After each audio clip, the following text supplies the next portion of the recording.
5장 15절에서 18절까지 보시겠습니다. 에베소서 5장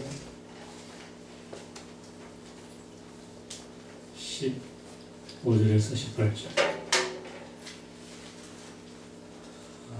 앞을 보시고 화면 보시고 교독하겠습니다.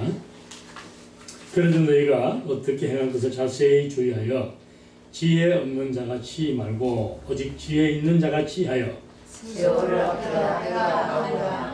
그러므로 어리석은 자가 되지 말고 오직 주의 뜻이 무엇인가 이해하라. 술 취하는 자가 그냥 강한 것이니 오직 성령의 충만을 따라. 아멘. 아버지 하나님, 이 시간도 하나님께서 저희들에게 주시는 말씀을 받습니다. 성령 하나님, 우리 마음을 다 열어주시고 우리 말씀이 마음속에 떨어질 때에 아버지 열매 맺게 하시며 하나님의 복받는 말씀이 될 수 있도록 은총 내려 주옵소서. 예수님 이름으로 기도합니다. 네. 자, 여러분 한 주간에 만나셨는데 인사하시겠습니다. 여러분 손잡으시고 사랑하는 성도님, 심령 부흥이 이루어지면 교회 부흥은 절로 됩니다. 아멘. 나야 내 심령 부흥이 이루어지면 내 가정 부흥도 이루어진다. 아멘.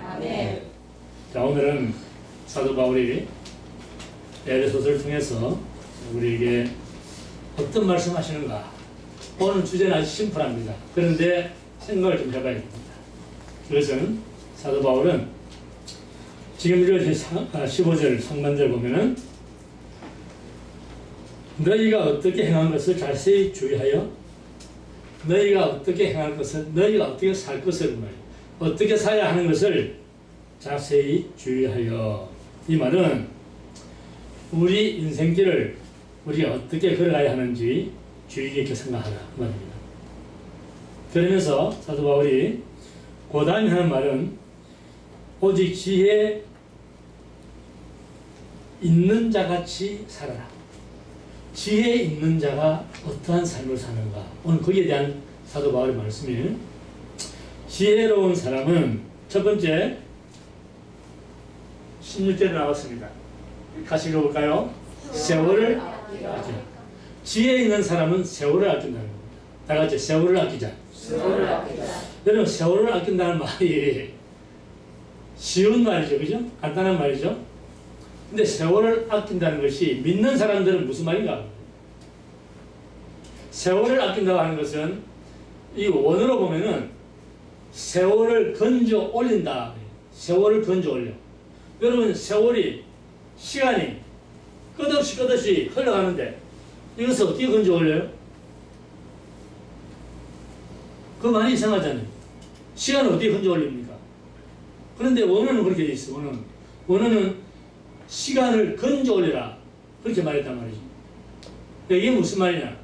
여러분, 하나님은 우리 사람 한 사람 이 세상에 사는 모든 사람 한 사람도 빠짐없이 똑같은 시간을 주십니다. 하루 24시간을 딱 받았어요. 1년 365일입니다. 누구 한 사람도 편애하지 않고 똑같이 하나님께서 우리에게 세월을 주시는 거예요. 그런데 주신 세월 가운데 우리가 그 세월을, 그 시간을 어떻게 선용했는가, 그것이 시간을 건져서 하나님 앞에 올려드리는 거예요. 아시겠습니까? 하나님께서 허락하신 시간을 최선을 다해서 활용해라 그 말이에요. 이 세대가 악하기 때문에, 이 세대는 어느 세대냐? 예수님이 내가 다시 올 때에 노아 시대와 같은 그런 때다 하는 그때에 우리는 살고 있는데, 이 세대에서 이 세상 세대가 살고 있는 생활 풍속을 쫓지 말고, 이 세대를 본받지 말고 마음을 새롭게 해서 변화를 받아서 하나님의 기뻐하시고 선하시고 온전하신 뜻이 무엇인지 분별할 수 있는 지혜로운 자가 되라는 거예요. 여러분, 하나님께서는 우리에게 시간을 주실 때 시간과 젊음, 우리가 지금 앉아 계신 분들 젊은 분들 많잖아요. 그 젊음, 건강, 그런 것은 다 하나님께서 허락하시기 때문에 우리가 받아서 누리는 거예요. 여러분, 우리가 지금 말이에요, 암 사기에 들어갔다, 그 자리에 나와 있겠습니까? 하늘 앞에 예배 드릴 수 있겠느냐고. 안 돼요. 마음은 온유로되 육신이 안 되는 거예요. 그죠? 우리 형님 오셨는데, 형님 연세가 많으시거든. 많으신데도 건강하니까요, 일주일 내내 일하시는 거. 은퇴 안 하시고 지금도 일하신다고. 건강이기 때문에 그렇습니다. 여러분, 이게 하나님의 선물입니다. 아멘. 네. 자, 그런데 우리 사람의 마음이라는 것은 예레미야가 뭐라고 얘기했냐면 17장에서 사람의 마음은 만물보다 부패했다. 이 온 우주에 가득 찬 더러움보다 더 더럽다고 말이에요. 얼마나 더러우냐? 우리가 잘났다고 떠들어대면서 의를 행한다고 하는 그것까지도 더러운 걸레 같은 거예요. 그만큼 인간은 부패한 거예요. 그 더러운 마음을 가진 인간이 여러분 어떻게 하나님 뜻을 분별합니까? 그것은 사도 베드로가 답을 했습니다. 베드로전서 1장 22절에 답을 했는데 그 답이 뭐냐면은 우리가 우리의 마음이 부패한 마음이 깨끗해지고 새로워지는 것은 하나님의 진리의 말씀에 순종할 때 그만 된다는 겁니다. 여러분, 놀라운 비밀입니다. 이건. 여러분, 사람이요 겉으로 옷 잘 입고 뭐 화장 잘하고 이쁘게 차려 나오면은 그럴듯해 보이죠. 근데 그 속은 전부 다 썩었다는 거예요. 예수님이 사람의 마음에서 나오면 뭐라고 그랬어요? 살인과 간음과 광패와 도둑질과 막 전부 그런 것밖에 더러운 것밖에 없어. 그런 사람이 여러분, 그런 사람이 어떻게 깨끗해지냐는 말이에요. 내 힘으로 깨끗해집니까? 아무리 힘이 센 사람도 자기 자신이 깨끗해질 수 없는 거예요. 어떻게 해요? 하나님의 진리의 말씀으로 깨끗해진다. 다 같이 진리의 말씀으로, 진리의 말씀으로 우리의 심령이 깨끗해진다. 우리의 심령이 깨끗해진다. 그렇기 때문에 세월을 아끼는 사람, 하나님께서 살아가는 시간을 최대한 선하게 사용하는 사람, 이 사람은 먼저는 자신이 변화가 되어야 됩니다. 사람의 마음이 새로워지고 깨끗해져야 생각이 바뀌는 거예요, 여러분. 여러분, 우리가 마음이 더러운 사람은요, 그냥 파리떼가 막 달라붙는 그런 생활밖에 못하는 겁니다. 근데 마음이 깨끗해지면은 삶이 바뀌는 거예요. 변화를 입는 거예요. 그래서 하나님 뜻을 분별하는 거예요. 그래서 사도 바울은 첫 번째, 우리로 하여금 하나님께서 허락한 시간을 최대한으로 선용해라. 그렇게 말합니다. 여러분, 그리스도인들은 믿음으로 사는 사람입니다. 믿습니까? 네. 믿음으로 산다는 것은 눈에 보이는 환경의 지배를 받지 않는다는 뜻입니다. 여러분, 로마서 1장 10절에 그런 말씀이 있잖아요. 복음에는 하나님의 의가 나타나서 믿음으로 믿음에 이르게 하나니 나의 의는 오직 무엇으로 살리라? 믿음으로 살리라. 우리 믿는 사람들은 믿음으로 사는 사람들. 이 믿음으로 사는 사람들은 믿음의 조상이라 부르는 누구? 아브라함. 아브라함이 왜 믿음의 조상입니까? 여러분, 아브라함은 이방 신성이던 사람이에요. 우리 옛날에 뭐 집안에서 뭐 이상한 것들 막 성경을 했는데 그런 것 같은 생활하는 사람이라고 말입니다. 그런데 어떻게 믿음의 조상이 되는가, 아브라함이? 아브라함은 하나님의 말씀이 떨어지면은 그 말씀을 이해하든 이해하지 못하든 그대로 순종해서 가는 사람이에요. 아브라함은 하나님 말씀할 때 노가 없어요. 노. 우리는 우리 머리 가지고 계산해 본다고. 그래, 아, 이게 이치에 맞는데 안 맞는데 그래 잣대를 재어보는 거예요. 아브라함은 그렇게 안 했다는 겁니다. 아브라함은 얼마나 멍청하느냐? 멍청한 게 아니라 그게 믿음의 사람이에요.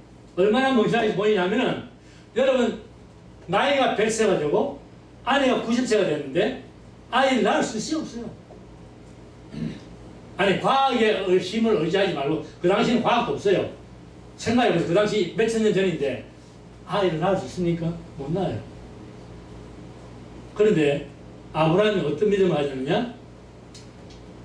아브라함이 바랄 수 없는 중에 바라고 믿었으니, 이게 로마서 4장에 나오는 말씀입니다. 여러분, 아브라함이 바랄 수 없는 중에 바라고 믿은 것이 뭘까요? 자기 몸의 죽음과 같음을 알고 사라의 태가 죽음과 같은 것을 알면서도 믿음이 약하여지지 아니하고 오히려 믿음이 더욱 견고하여져서, 이것이 아브라함의 믿음이에요. 그는 어떻게 해서 100세가 되고 90세가 되어서 아들을 낳을 수 있는 소망은 전혀 없는 0% 그 확률을 가졌을 때 믿음이 약해지지 않고 더욱 견고해졌냐 하면은, 그 다음에 무슨 말씀이 나오냐면은, 그의 믿음 바 하나님은 죽은 자를 살리시고 없는 것을 있는 같이 부리시는 하나님이기 때문에 그날 믿음하시다는 겁니다. 여러분, 지금도 여러분과 우리가 믿고 섬기는 하나님은 없는 것에서, 무에서 유를 창조하신 전능하신 하나님을 믿습니다. 그렇기 때문에 우리의 믿음은 하나님의 말씀과 하나님을 신뢰하는 믿음이지 환경 보고 믿는 믿음이 아니잖아요. 그것이 아브라함의 믿음이었습니다. 그래서 오늘 이 시간 지금 제가 설교하고 있고 여러분 말씀을 듣고 있습니다. 지혜로운 사람은 설교하는 목사는 설교한 대로 살고, 그 말씀을 듣는 성도들은 듣는 대로 살고, 그게 지혜로운 사람이에요. 왜? 그것이 하나님 말씀대로 사는 거기 때문에 그렇습니다. 아멘? 그래서 지혜로운 사람은 시간을 최대한 활용해서 사는 사람이다. 저는 믿고 건강히 있을 때 땀 흘려 일하고, 그리고 영혼을 구원합니다. 있을 때 돕고 선을 베푸는 거예요. 병들면 아무것도 못합니다. 여러분, 돈과 시간은 내 앞을 지나갈 때 잡아서 써야 되는 거예요. 누구를 위해서? 하나님 위해서. 그것만이 하나님께 계수되는 시간이에요. 여러분, 시편 91편에 보면 모세가 그런 말을 했어요. 우리가 살아가는 인생의 시간들이 똑같이 분배되어 있는데, 그런데 하나님께 계수되는 시간이 있고 계수되지 않는 시간이 있단 말이에요. 자기를 위해서 사는 사람은 전부 다 무효예요. 하나님과 이웃을 위해서 산 시간만이 하나님께 계수된다는 말이죠. 그래서 그런 지혜로운 삶을 살아야 한다. 여러분, 얼마 전에 제가 40대 초에 어떤 여인을 만났는데, 이분이 암말기입니다. 근데 이제 딸이 둘이 있어요. 딸이 6학년, 초등학교 6학년하고 3학년이 하여튼 둘이 있는데, 2년 동안 암 투병을 하다가 결국은 세상을 떠났습니다. 죽음이라고 하는 것은요, 여러분, 남녀 노소를 가리지 않고 찾아옵니다. 주님께서 부르실 때 우리가 떠나지 않겠다 악을 써봤자 소용이 없습니다. 누구든지 다 떠나게 되어 있습니다. 내일 주님이 오신다 그런다 할지라도 나는 그 주님을 만날 준비가 되어야 됩니다. 이게 지혜로운 사람이에요. 여러분, 세상에서요, 저는 이제 60 중반에 좀 살았거든요. 근데 60 중반에 살면서 제가 며칠 전에 설교를 준비하면서 계산을 해봤어요. 뭘 계산했느냐? 65세 넘도록 내가 건강할 때 버는 돈이 얼마나 될까? 여러분, 각자 한번 계산해보세요. 계산해보니까 깜짝 놀랐어요. 수백만 불이 되더라고. 여러분, 65세까지 살아보세요. 얼마나 벌지는가? 수백만 불 벌었는데 그 돈 다 어디 갔나? 그거 다 어디 갔어요? 한 푼도 없어요, 지금. 그런데 그 돈과 시간이 하나님께 저축되어 있는 것은 하나님 일을 한 것밖에 없어요. 아무도 없어, 그 외에는. 내 먹고 살는 것밖에 없었지. 그렇잖아요. 그래서, 맞아요. 그래서 우리가 하나님께 드린 시간, 바친 돈, 하나님을 위해서 한 일, 그것만이 하늘의 상급으로 쌓이기 때문에 우리가 그 나라에 들어갈 때 그들이 나를 맞아줘. 나를 알면 그 나라에 들어가는 것이 바로 그 일들이라. 여러분 보세요. 오늘 이 말씀을 어떻게 갑자기 또 하나님 생각을 나지 않으시네. 여러분, 성경에 하나님의 자녀된 우리가 하나님을 위해서 일을 했을 때 받는 멸류관이 있어요. 멸류관. 여러분, 생각나는데 한번 말씀해 보세요. 어떤 멸류관이 있어요? 죽도록 충성하라. 그래야 너희가 무슨 멸류관 얻는다? 생명의 멸류관 얻는다. 잘 기억하세요. 생명의 멸류관. 그 다음에 목자장이신 예수님께서 나타날 때에 약물을 잘 친 사람들은 무슨 멸류관을 얻는다? 영광의 멸류관을 얻는다. 이게 베드로전서 5장에 있어요. 그 다음에 또 무슨 멸류관이 있죠? 기억나신 대로 주님을 사모하는 자들이 주님을 기다리면서 끝까지 달려가면 무슨 멸류관이 예비되어 있다? 의의 멸류관이 예비되어 있다. 의의 멸류관. 그렇죠? 여러분 기억나는 대로 지금 몇 가지 지금 멸류관이 나오는데 그 멸류관들은 잘 들으세요. 전부가 단수입니다. 의의 멸류관, 영광의 멸류관, 또 무슨 멸류관? 생명의 멸류관. 단수예요. 그런데 여러분 놀랍게도 예수님께서 우리에게 세 가지 멸류관을 한꺼번에 주는 경우가 있어요. 그게 뭐냐면은 소망과 기쁨과 자랑의 멸류관입니다. 이것이 뭐냐면은 영혼들을 구원한 자에게 주시는 멸류관이에요. 이게 데살로니가전서 2장에 나오는 말씀. 그러니까 다시 한번 보세요, 여러분. 목사니까 양들 잘 치죠. 그 영광의 멸류관 받아. 여러분 평신도로서 하나님 앞에 열심히 봉사하니까 생명의 멸류관 받아. 주도를 충성하니까.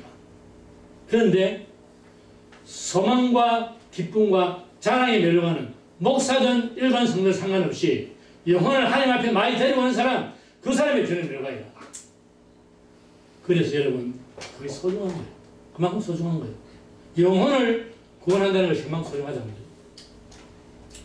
험하고 헛된 일에 아까운 돈과 시간 낭비하지 말고 세월을 아끼라. 때가 악하다.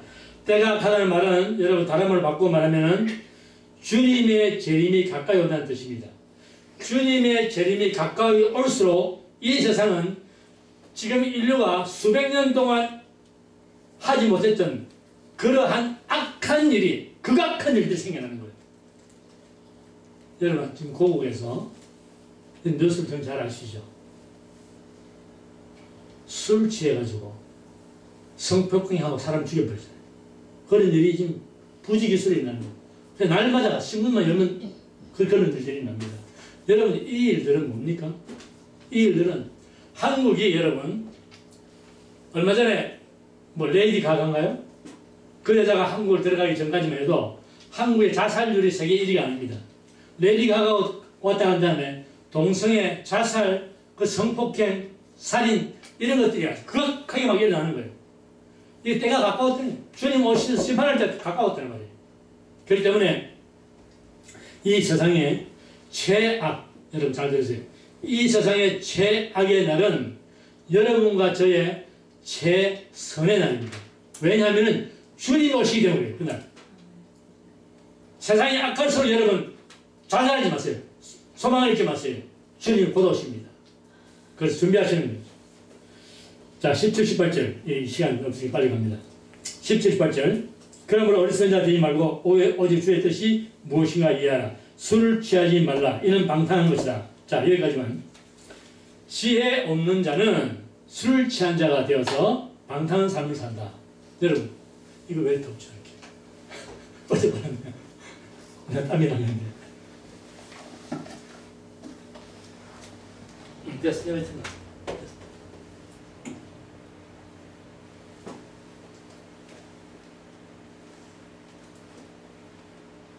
얼마 전에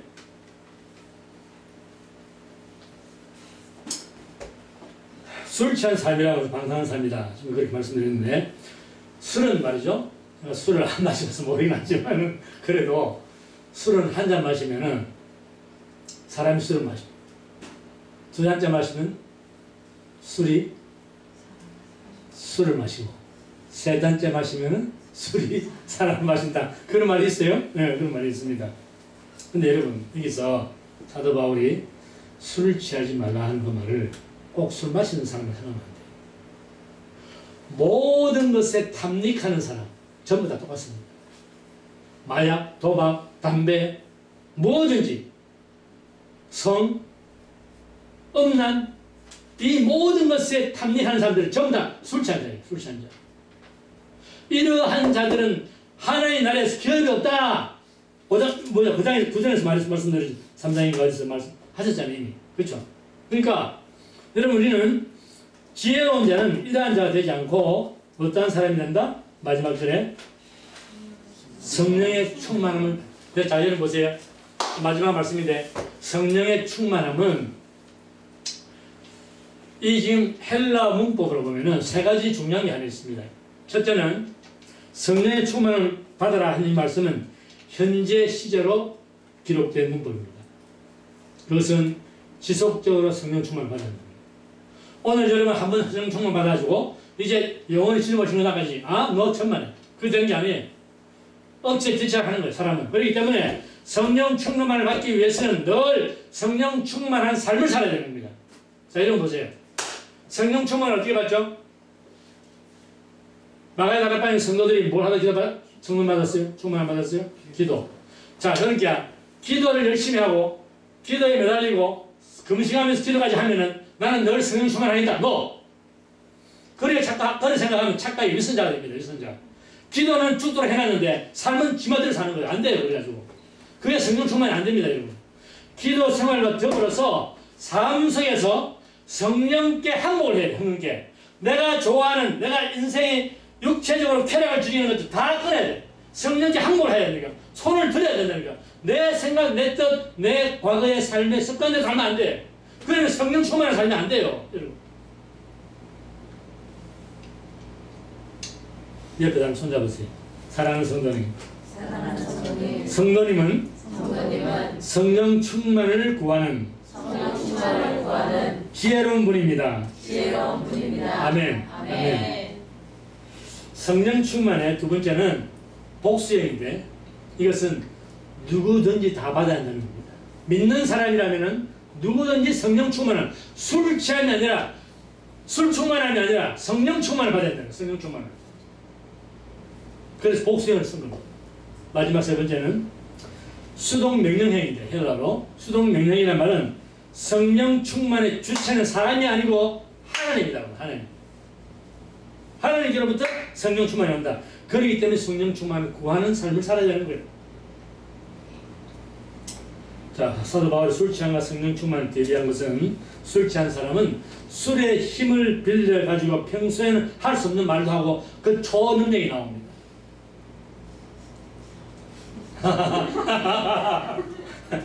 웃으시는 분은 다 과거에 경험이 있어. 근데 지금은 그렇지 않아요. 지금은 성령 충만한 사람은 성령의 능력에 의지하기 때문에 선한 열매를 맺습니다. 성령 충만이라고 하는 것은 어렵게 생각하지 마시고 여러분 기도와 삶을 성령께 맡겨요. 성령께 맡겨요. 내 힘은 안 되는데 성령께 맡겨야 됩니다. 성령님이 우리 삶을 지배해 주셔야 선한 열매를 맺고 의의 열매를 맺지. 내 힘은 안 되잖아요.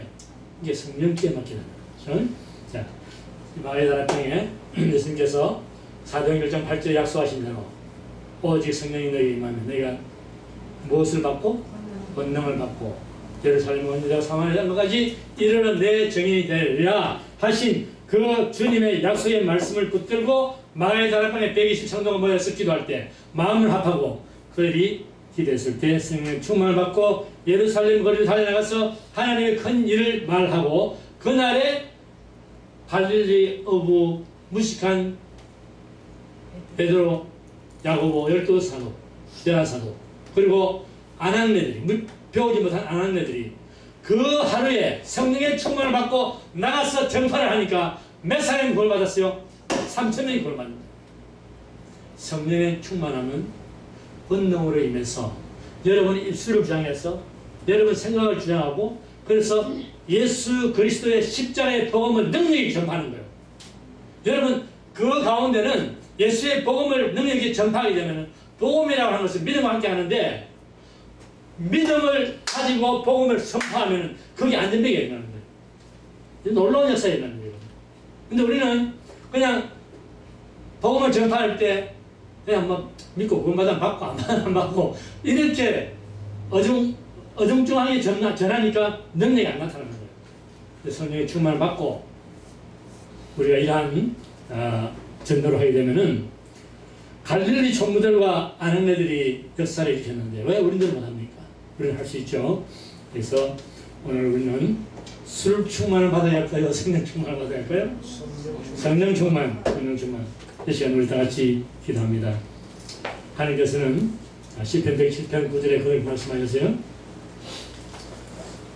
하나님은 사모하는 자에게 그 심령을 채워주시고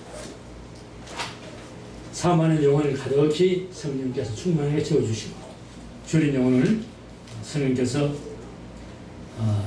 기뻐 받으십니다. 여러분 우리가 주님 앞에 이 시간 같이 기도합니다. 사랑의 아버지 하나님, 받은 말씀으로 여러분 한번 잘 마음속으로 생각하면서 기도하겠습니다. 아버지 하나님, 오늘 사도 바울이 에베소 성도들에게 지혜로운 자가 되어라. 때가 악하다. 주님의 재림이 가깝다. 그러니 너희는 세월을 아끼고 세월을 건져 올리고 하나님께 계수되는 생활을 하고 그리고 술 취하지 말고 성령의 충만함 받아라. 이 말씀을 하셨는데 이것이 에베소 성도들에게 하신 말씀이 아니라 바로 나를 향해서 하신 말씀인 줄 받아들이고 이 말씀으로 살기를 원합니다. 성령께서 내 삶을 전적으로 지배하시고 하나님께서 기뻐하시는 일을 하는데 나를 도구로 사용하여 주옵소서. 이것이 우리의 기대요, 우리의 소망이요, 우리의 믿음의 길을 주님께서 받으셔서 우리에게 성령의 충만한 기도 생활, 말씀 생활, 그리고 삶을 삶답게 바쳐드리는 그러한 생활, 이로써 우리가 성령의 충만함 따라 하나님을 영화롭게 하는 삶을 살 수 있는 승리자들이 될 수 있도록 은혜를 주옵소서. 예수님 이름으로 기도합니다. 아멘.